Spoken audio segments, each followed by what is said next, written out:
Welcome back to another episode of the Brawn Body Health and Fitness Podcast. I'm so glad that you're joining us today. Today, I'm joined by professional water skier Darian LeBlanc, and we're going to be discussing water skiing, water sports, including wakeboarding and kneeboarding, all kinds of amazing things that you can do on the lake, on the water this summer. And you're hearing it from one of the best in the business. Darian is a professional after all, and she's been a professional longer than I've been water skiing myself. Before we get to this episode, here's a quick word from one of our sponsors. Darian, welcome to the show. Excited to have you on today. Thank you. I'm really excited to be here. So, for people who aren't familiar with your journey, could you tell us a little bit about yourself and how you got into water skiing? Sure. So I'm a professional water skier located in Florida. I ski in the ski shows at Legoland. If anyone's ever been there before, it's a really fun show. I got started in skiing in Tampa is where I learned to ski. That's where I grew up. And I was about 12 years old when I learned to ski for the first time. I dabbled a little bit in wakeboarding before I learned to water ski. We had just gotten a boat. We lived on the coast. We would take it out. I got a wakeboard for Christmas. And that's where I kind of started my water skiing journey a little bit. Face planted many times. Never really got the hang of it that much. I could get up a little bit, but that was the extent of it. And we went to this flea market in Oldsmar, Florida, and behind it was this private lake.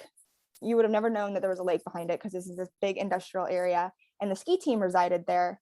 And what they would do was put flyers out on everyone's cars at the flea market, and they did shows every Saturday at 6. And we went and saw the show. I fell in love with it. I did a learn to ski day with them, got up right away, and it's from there my career started, basically. That's incredible. That's quite the journey.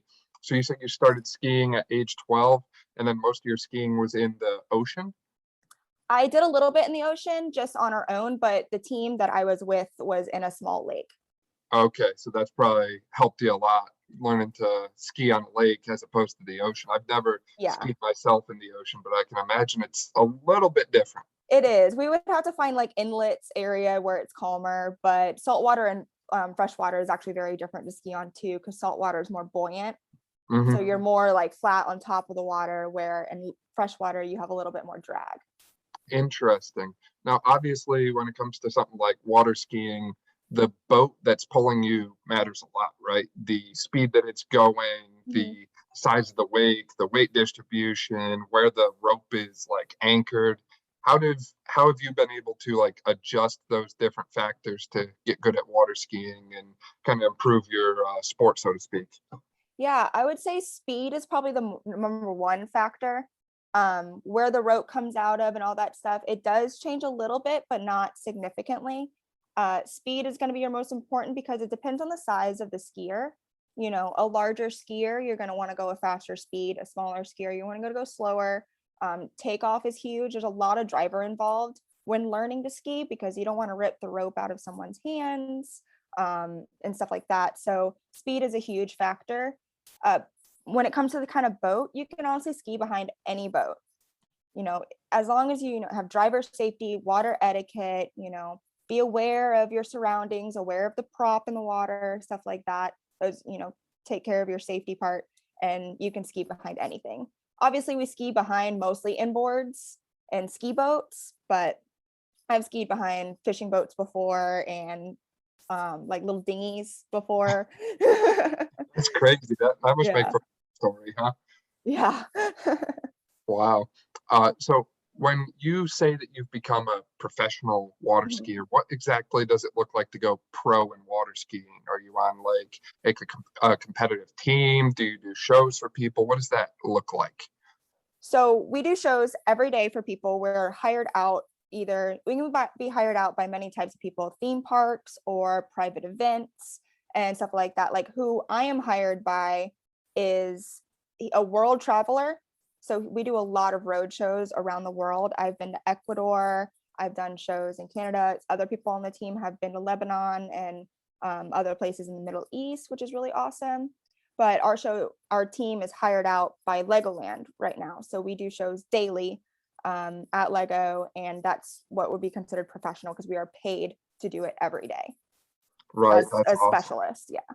How have you been able to kind of like adjust your skiing as you've traveled the world? Is it different skiing in one area versus another, or what's that like? It is very different. For example, when I did Ecuador, it was in where the tides come in and out. So like kind of like a river where the tides come in and out. So the tide, it would be really fast flowing water, like about 15, 20 miles per hour of flowing water. And it was insane. You'd sit on the dock and you put your skis in and the skis are getting ripped out underneath you. We'd have to land about a mile away from where we started because the water would flow us really quick back to the dock. It was actually probably one of the most terrifying ones I've done, but super fun and really tested my abilities. I think the biggest thing is mindset. Have confidence in yourself. Your level. If you're being asked to be on one of these road shows where you're going ski in a brand new place with no practice, it means that you have the talent and the skill to be able to do it successfully. So you need to be confident in yourself that you can. Don't let it tear you down, or don't go there and get scared. You're like, oh no, I don't know if I can do this, because if our boss didn't think you couldn't do it, you wouldn't be there. No, definitely. Mindset's a huge thing. We talk about it all the time on the podcast. So how do you go about cultivating a mindset that leads you to success when you are traveling and on the road for these shows that, like you said, you don't really have a whole lot of time to prepare for? Mm-hmm. I do struggle a lot sometimes with confidence, especially when I go to a competition. I struggle a lot with confidence and knowing my talent level, that I am good enough. So it's basically, for me, is I got to think when I practice is the best when I ski. And a show versus practice, it's the same thing. You're doing the same thing. You're using the same muscles. Just because there's people in the crowd watching doesn't mean you're any different. So you have to just know, like, it's just practice. I'm just having fun. You're with your friends. Like our ski family, we're all family, we're friends, and you have to just know that it's okay. Right. And if you do like mess up and, biff it or whatever, I'm sure they just never let you hear the end of it, right? It all becomes part of Sometimes. If it's we've all had some crazy weird falls before. It's life, mistakes happen. And you fall in one of the simple tricks, yet you make a hard trick a second ago. It's like, okay, how did I do that? But sometimes weather comes into factor, water conditions come into factor. There's many other factors that can affect your skiing, and those can also hinder you. So if something like that happens, it is what it is. You can't control, Mother Nature.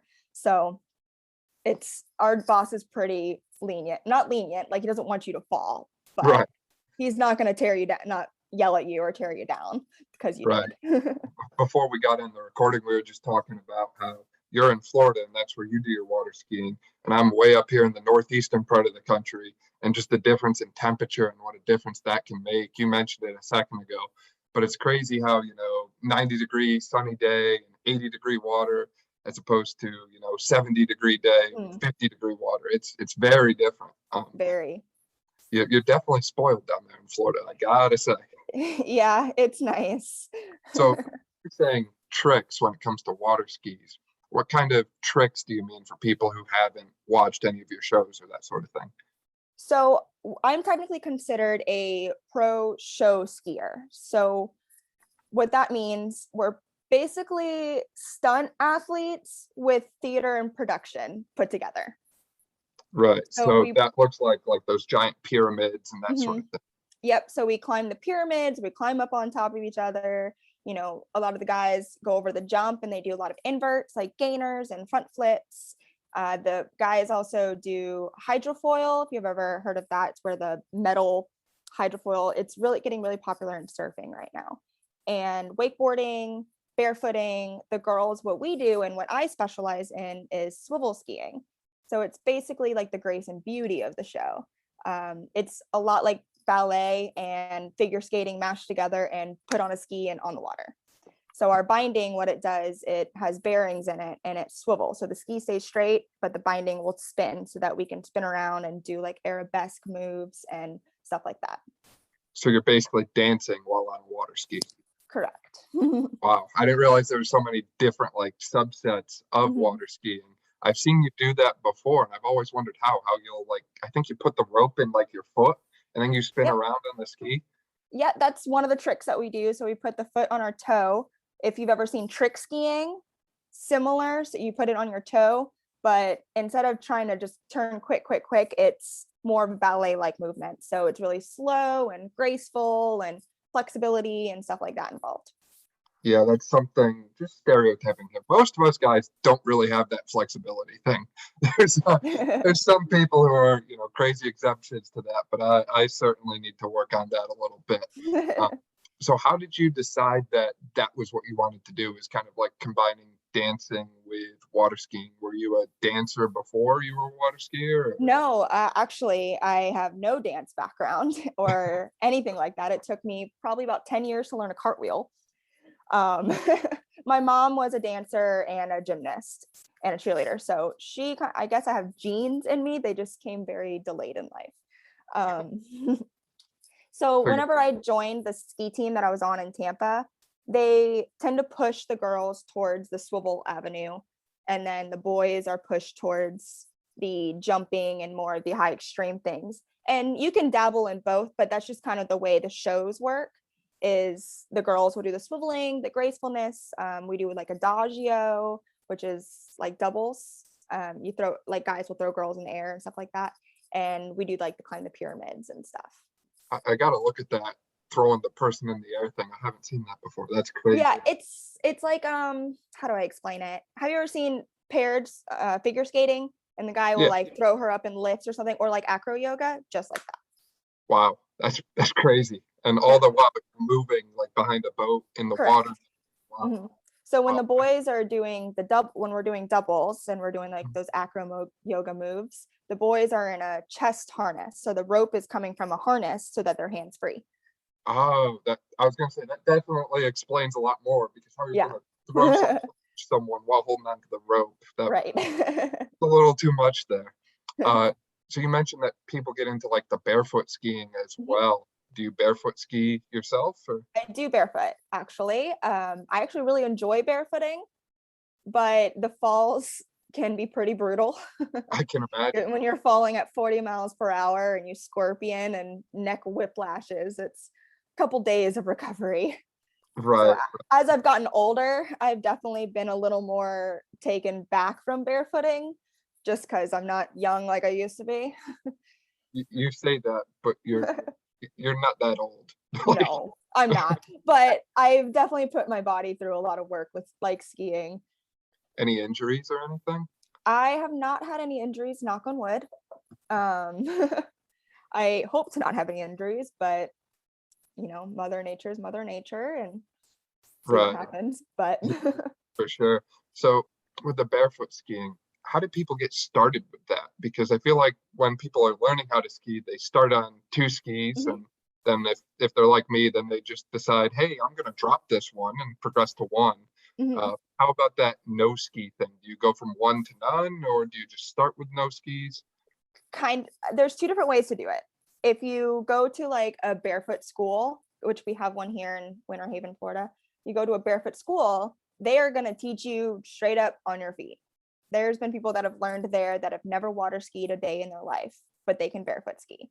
Where in show skiing, you're most likely going to learn it from going from 2 skis, dropping a ski and doing all that first.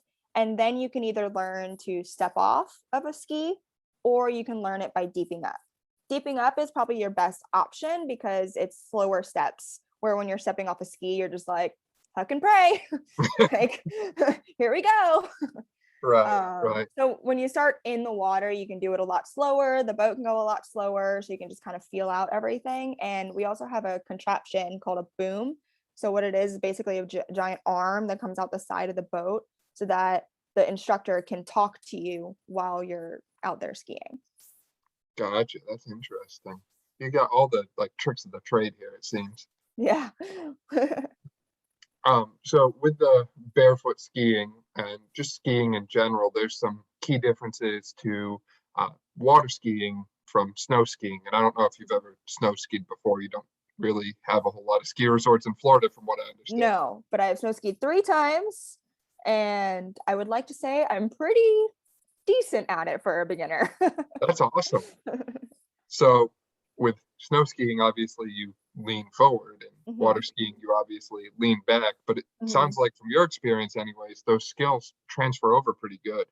A little bit. I wouldn't say necessarily any technique transfers over at all, but the athleticism and balance and being able to be coached and listening to an instructor, I think is what helped me a lot. It's definitely a lot of like being able to control your legs and your skis, I would say, because when you're water skiing, to go in and out the wake and all that, you have to turn your skis and go out either direction. And snow skiing, I'm not a professional by any means in snow skiing, but you have to know to like turn your skis to stop yourself and to weave up and down the hill and stuff like that. Right. And you said it, I can say it too. I'm certainly not a professional snow skier by any means. I don't know all the like advanced terminology and techniques that go into that, but I've been doing it since I was like 18 months old. Yeah. So like I'm just one of those like unorthodox snow skiers that's like, you put me on skis and I can ski better than I can walk, but I can't break down that terminology and that sort of thing for you. And that's kind of how I water ski too. Like I have no idea what I'm doing. It kind of feels like survival half the time, but Yeah. I can drop the one ski and move around a little bit. Yeah. I'm nowhere near as good as you are. It definitely helps learning from someone that has been doing it for so many years or just do it on the daily.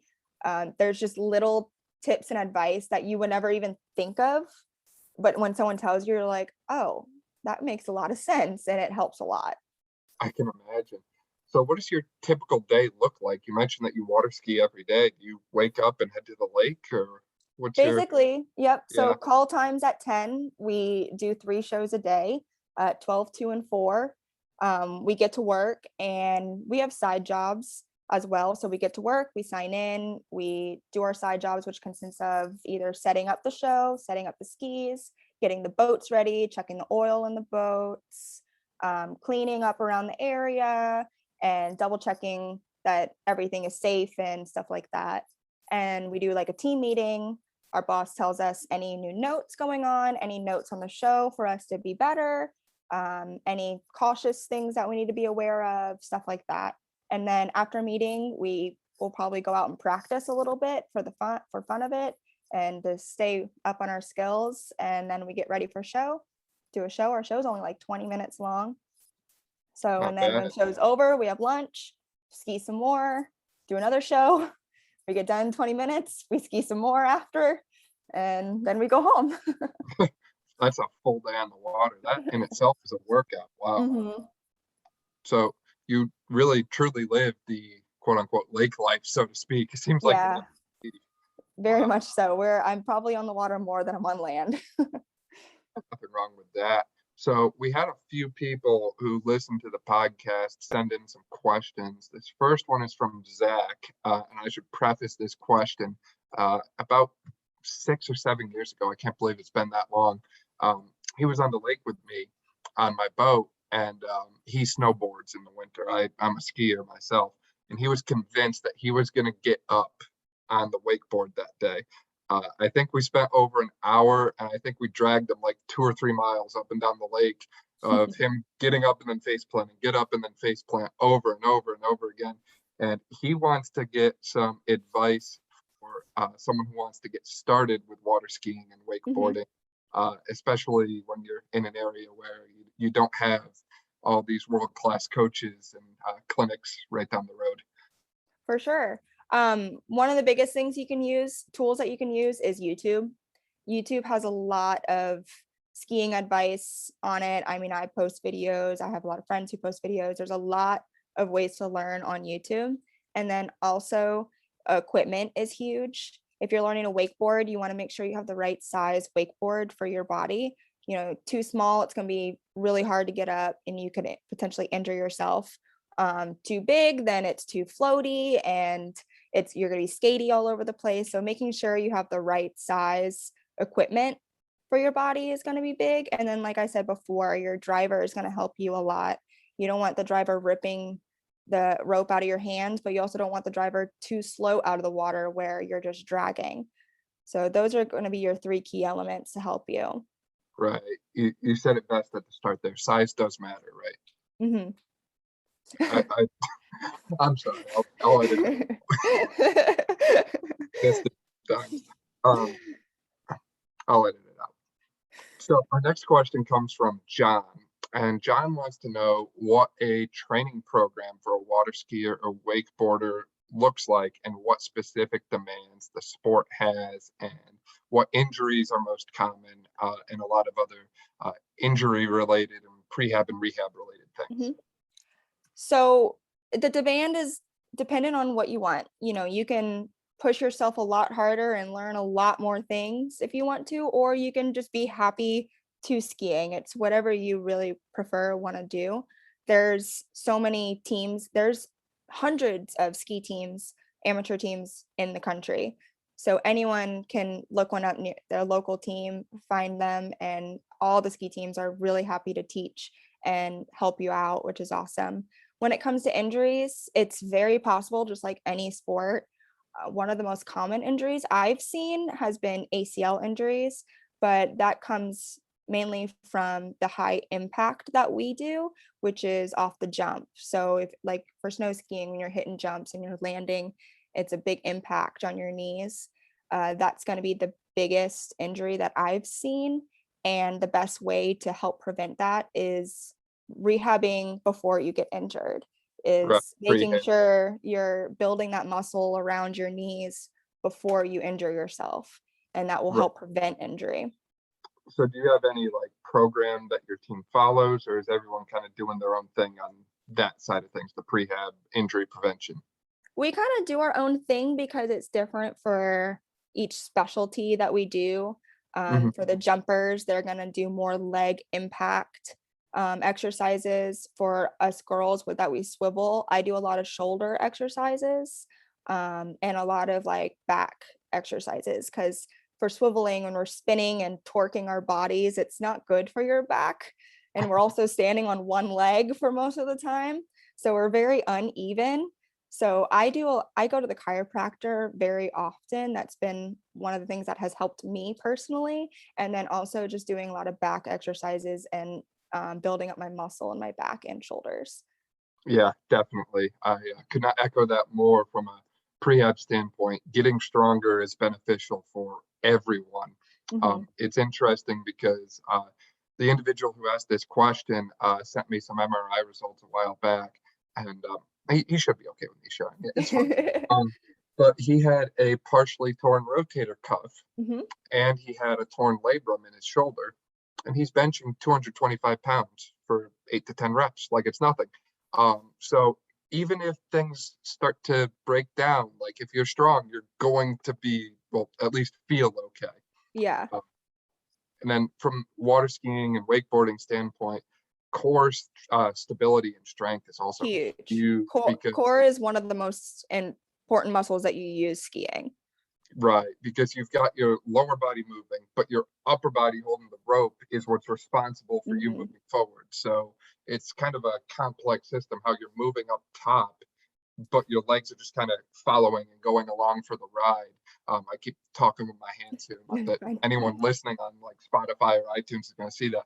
But your core is what connects your lower body to your upper body. So naturally, you're basically in like, I almost compare it to like a plank the whole time. You're not in that position, but you're standing and your core is tight in place the whole time you're on the ski.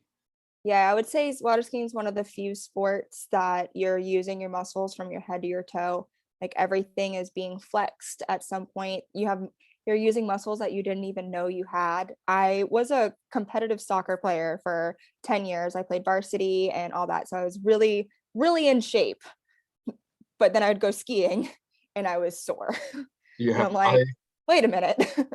I feel you there. I work out like 6 days a week, and I had a little stint as like a running thing. And when I get on the skis or the wakeboard for the first time every year, I feel it for days. It's like you said, you work everything, and it's such a weird combination of working those muscles too. Like you don't really use your muscles like that in anything else. Like no, not at all.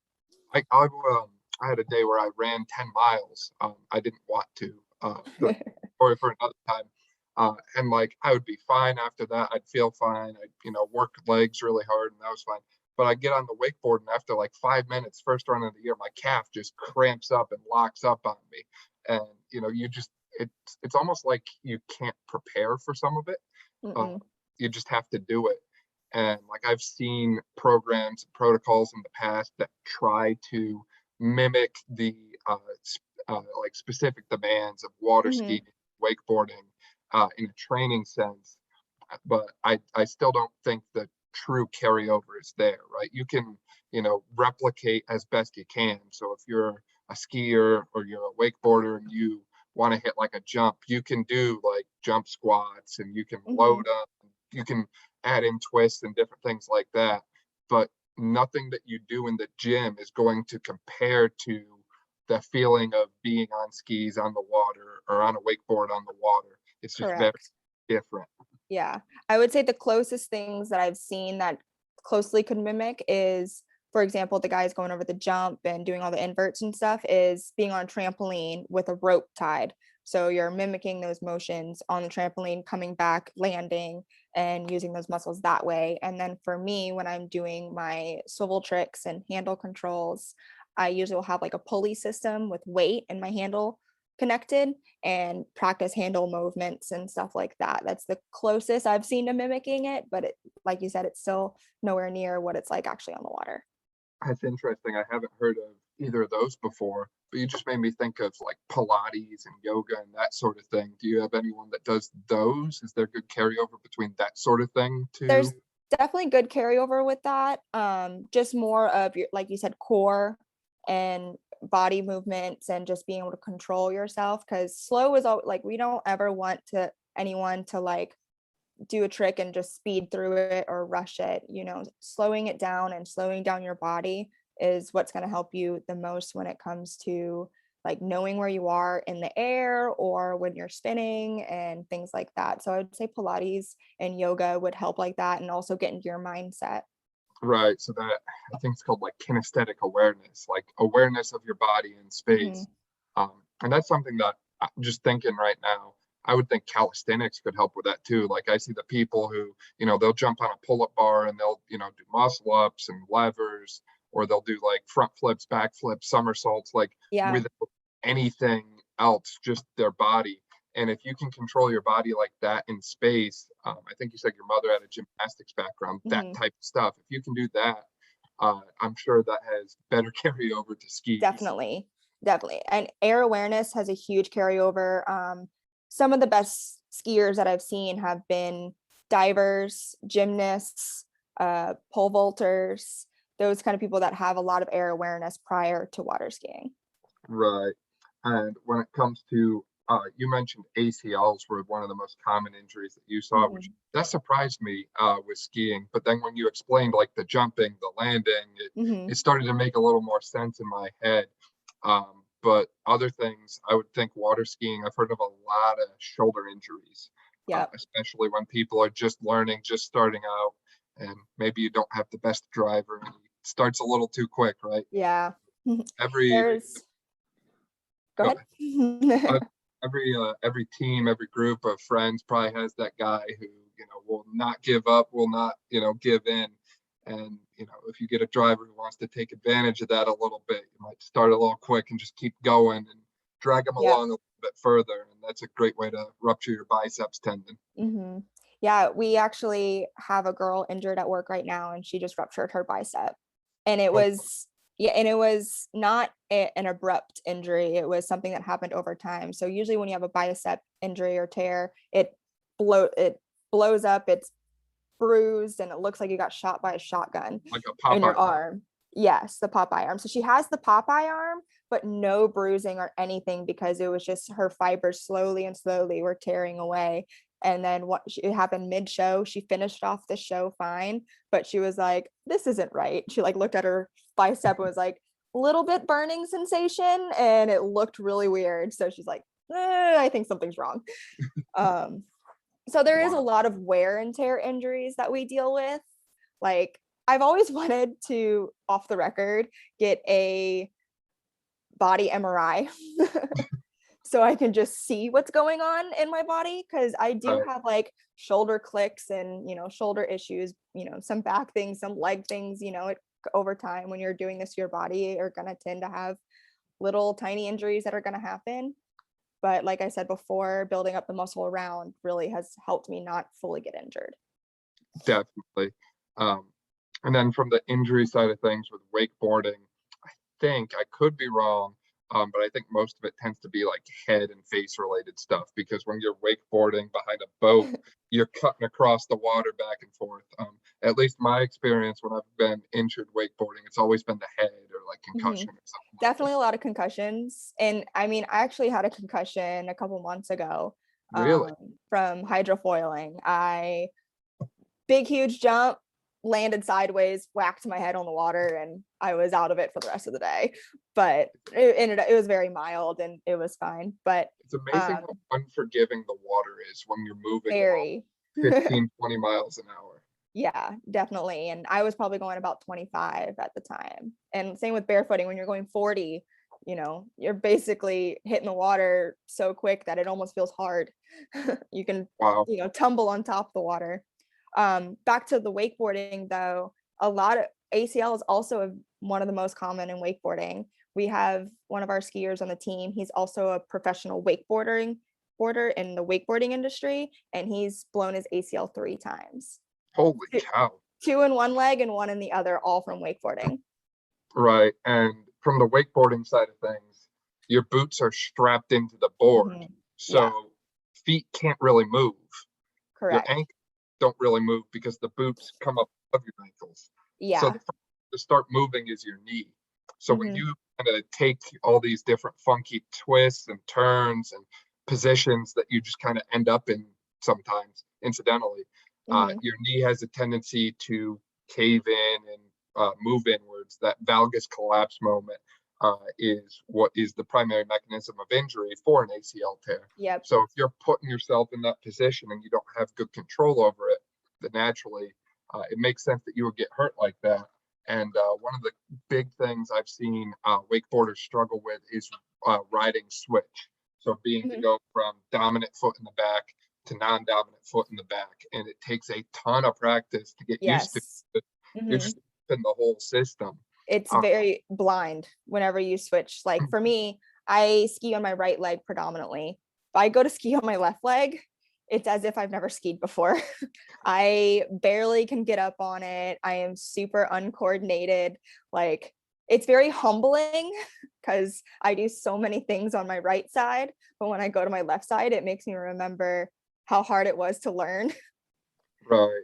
So, right. Just how far you've come kind of moment. Yeah. Does that have any carryover into other things that you do in life? Like, if you go to the gym and you rep out barbell squats or something, do you notice that you tend to favor that right side more than the left side? Definitely. And just in strength in general, when I'm doing single leg exercises, my right leg is significantly stronger than my left. So I definitely try to work out my left a little more to make it even. And that stems from being on one side. Like my left arm is stronger than my right arm because a lot of my tricks I do with my left arm. So I'm very out of whack in that sense. So when I go to the gym, I try to even it out. Yeah, definitely. And that's probably something that's always a work in progress, right? Because you spend so much time water skiing and on the water that it kind of just becomes ingrained over time. So definitely. Do you do anything else on the lake outside of water skiing? Hydroboarding, I think you called it, wakeboarding? Hydrofoiling. So hydrofoiling. That's a new one to me. I'm still learning. Yes, it's a very interesting contraption. It's basically take everything you know about water skiing out the window. It is not the same, but it is because it's a water contraption and you're in the water doing it, being pulled by a boat. But everything you learn water skiing has pretty much nothing to do with how you learn hydrofoiling. It's convenient, right? Very convenient. But they're fun. I ride the foil. My boyfriend, he's very talented on the foil. He can do flips and gainers and stuff on it. And it's a really fun contraption. It's a little intimidating because you basically have a giant sword coming out of your bum because you sit in it like a chair. That's a very unique description of it. Wow. So it's basically like I don't know how to explain the board necessarily. It's like an airplane underwater. We'll have to attach a picture of it to the podcast or something like that. Yeah. It's basically like an airplane underwater, the way the foil works. So you have your foil here, and then the T-bar goes up to the board, and then the board sits on top of the T-bar like this. And then you have a small seat, and you sit in it like a chair. Okay. And you go behind the boat with that, or are they separate from the boat? No, you go behind the boat. Yep. Okay. I just searched some images here, and if you search sky ski, that will be your best bet. Okay, yeah, the first one that came up had like almost like a sail thing on it. I don't really know how to explain it. I'll just show it to you here. Okay. If we have to edit this out, we will. Like, what the heck? Okay, so that bottom part there is a hydrofoil. So that's I'm assuming a hydrofoil windsurfer. Okay. So if you search up sky ski or air chair, I will do that. We're learning a lot today. If you didn't know. Yeah, like you said, a lot of different sub things in the water skiing umbrella.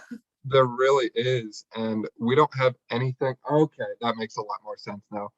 We don't really. I've never seen anything like this, and I've been to most of the Finger Lakes: Seneca, Skaneateles, Cayuga, Owasco. I have never seen anything like this. It's not a very popular thing. It's popular in show skiing, and there also is like a hydrofoil community.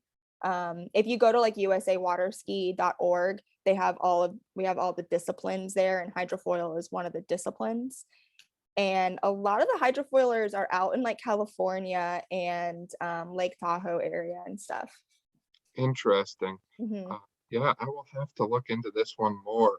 Wake surfing has just caught on huge up here. I bet it's gotten really big. Yeah.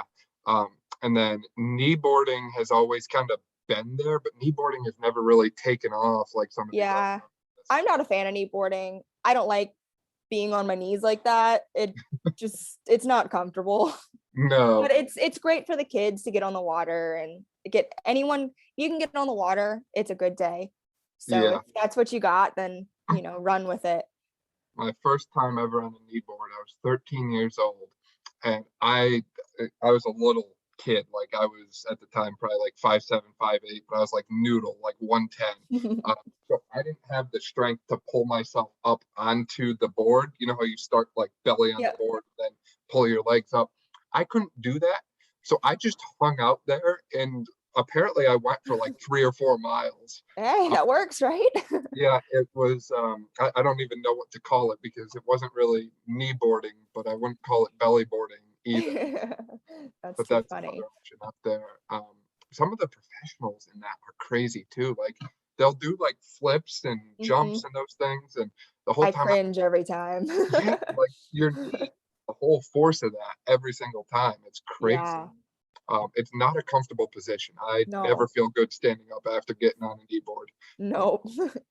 And then a lot of people have, I think when it comes to water sports, tubing is what comes to mind for most people first. Yeah. And that's even changed so much too, is, there used to be like the tube. You get on, there's a rope on the front, and you just hold on for dear life. And now they got ones that you stand up, you sit down. They've got different, like, they have like a rope that's like a bungee cord, and it's crazy. I do a lot of photo shoots for Connolly. It's a Connolly skis company, and they have tubes and stuff. So I do a lot of photo shoots with them, and we test out all their demos and stuff. And some of them are a little scary, not gonna lie. I can imagine. I didn't realize you did photography too. I do photography, but for those photo shoots, I'm on the tube. Oh, lucky you. Wow. Interesting. So if you go on the Connolly website, you might see a couple photos of me on paddle boards or something. Oh, well, do you do paddle boarding too, or? I don't own one. I would love to own one, but I do enjoy paddle boarding. Yeah, that's been my latest trend for lake things. I've been doing a ton of paddleboarding. Hmm. Um, I think we got our first one 2 or 3 years ago, and we've already expanded to like 2 or 3 paddle boards. And you could just spend the whole day out there. It's so Oh yeah. quiet and peaceful. Um, I don't know how people do yoga on them though, because my balance is not that good. It helps to have a wider one. Yeah, definitely. I was out one time paddleboarding and I saw someone doing a headstand on one. Well, I'm just struggling to stand on both. It's amazing what people can do when it Right. comes to water, no matter Hmm. what kind of sport or discipline of, water sports you decide to pursue. The sky's the limit for all of them. You can really get creative and have fun with any of them.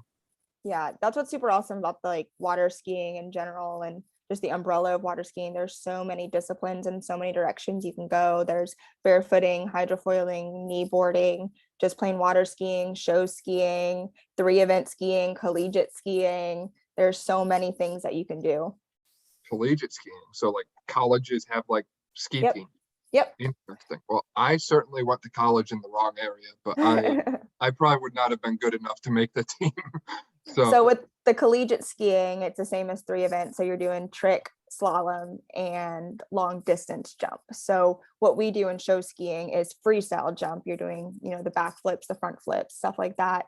Where in collegiate and 3 event skiing, you're trying to go for distance. so does that mean the boat is moving faster, or is it more about like how you position yourself like dynamically when you Yeah, hit the jump? it's speed of the boat and then also your speed of cut towards the ramp, and Right. that will give you that lift. I've never done LD necessarily. I've only just kind of rode over the ramp. But it is insane watching them and the sound it makes when they hit the jump, because it's just like a really loud like thud, and they just go shooting off into the air. It's pretty cool. I'll look that up. That's crazy. Wow. I'm learning a lot myself here because for me, water skiing has always been okay. Head out to the lake, put the skis on, jump in the water. Boat goes somewhere along the line. I'll drop a ski and hope we can find it later. Hmm. And that's water skiing, and it's amazing to learn that there's so much more to the sport. Uh, Hmm. it's kind of nice to hear that because it's an insanely fun sport, and I think ideally everyone tries it at some point. But I think a lot of people would really enjoy doing it if they haven't tried it in the past. Definitely. And like I said before, there's so many amateur ski teams around the country that I'm sure there's one locally near you or near anybody that could go and join the team, or just even go and talk to people on the team and, ask for help. Like, I want to get into this. How do I do that? And the opportunities are definitely there. Definitely, opportunities are always there. You just have to ask sometimes. Worst Hmm. worst case, someone tells you no, and you're in the Right. same place you are now. I've shared it in the past, but like literally, like 80% of the people I've booked on podcasts have always been like me, just being like, "Hey, I know this is a long shot, but do you want to like do an episode with me?" And people are more often than not very receptive to that. So it's incredible the kind of people you can meet and get to know, and in this case, with water skiing, the kind of stuff that you'll learn how to do if you just, put yourself out there and ask a question. Yeah, definitely. I'm really happy that I answered. So for people who want to find out more about you and what you do, where can people find you and follow you and engage in your stuff? I probably post the most on Instagram, which would be Darian Michaela. You have my Instagram, so you can Yeah, share that I'll if you link want. that. It's a public account, so I post a lot of my skiing on there and my achievements and just day-to-day life things on there. Um, we have I'm actually on Team USA, so we have the World's Tournament in October. So we're going to be practicing a lot this coming year. So I'll be posting a lot about that. And That's I'm also on fantastic. TikTok. I post some fun, skiing videos on there too. Right. And then YouTube as well, right? Yes, I also on YouTube. Yep, I post a lot of skiing on there as well. And I have Awesome. some of our shows that we've done on there. That's awesome. Well, we Mhm. will make sure to link to all of that below. So if you didn't quite catch that, you can just click the link below and check out everything that Darian puts out. Do you have any kind of closing thoughts or anything else that you want to share about water skiing and water sports in general? Yeah, it's probably the best thing that's ever happened to me. It's something that I never thought was going to happen to me. Like I had said before, I was a soccer player. That's where I thought my life was going. And I found water skiing at age 12 and fell in love with it. And I've built the biggest family with water skiing where, even on holidays, I go to my ski family's houses. So it's a very, very good community with a lot of good people. Definitely. That's awesome to hear. So glad you found the sport and really thankful for your time and your efforts to help grow that sport. And looking forward to keeping in touch and working with you again in the future, Darian. Of course. Thank you. Yeah. Thank you for listening to this episode of the Brawn Body Health and Fitness Podcast. If you like this episode, please make sure you subscribe to the podcast on your favorite platform and share this episode with a friend who you think would enjoy hearing it. Additionally, if you want to help support this podcast and keep future episodes going, please check out our links below where you can support us directly or through engaging in any of our affiliate marketing links. Last, please make sure you check us out on social media at Brawn Body and leave a 5-star review, especially if you're listening on iTunes or Spotify.